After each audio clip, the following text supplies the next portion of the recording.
Okay, ganito. Kinontrata ko si Sylvia at pumayag siya na palitan ko yung mukha niya. In exchange, may sweldo siya buwan-buwan. I don't get it. You orchestrated the entire thing para palabasin na buhay pa si Maricar kay Rico. Why? Ano bang mapapala mo doon? Malaki. It's the best decision I've ever made. Because? Nalagay sa tahimik ang buhay namin ni Sofia dahil ginawa ko yun. Ayan na naman, napasok na naman sa usapan si Sofia. Bakit kinailangan mo pang gumawa ng bagong Maricar para malagay sa tahimik ang buhay niyo?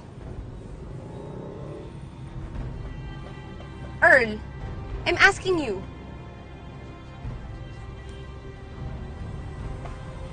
Dahil si Sofia ang totoong Maricar.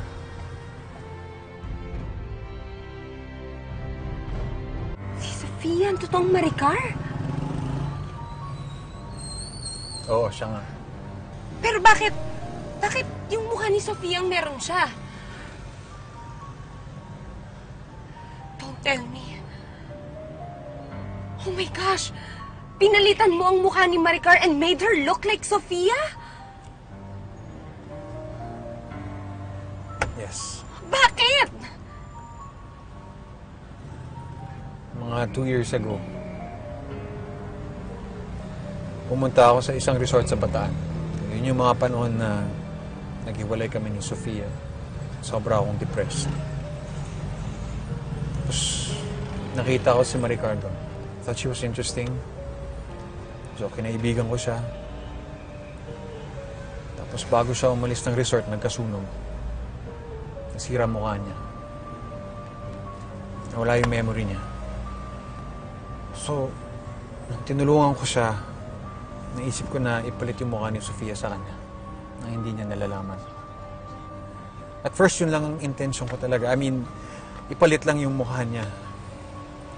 Pero nung nakilala ko siya, nung nagsama na kami, natutunan ko siyang mahalin mas higit pa sa pagmamahal ko kay Sofia.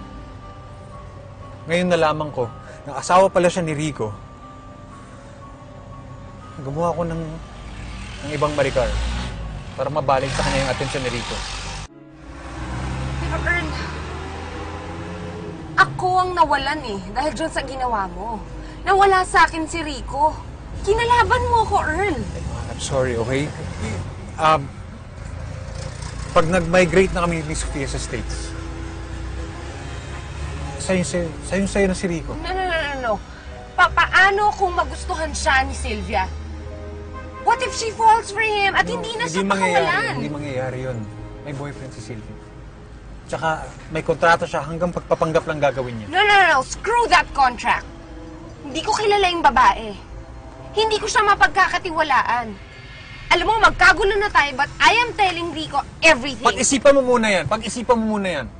Kung malaman ni Rico ang lahat, anong mangyayari? Sa tingin mo ba, babalikan ka niya? Of course not. Kukunin niya si Sofia. Think about it. Pag-isipan mo ng mabuti yung ikikilos mo. Dahil pareho tayo mawawala.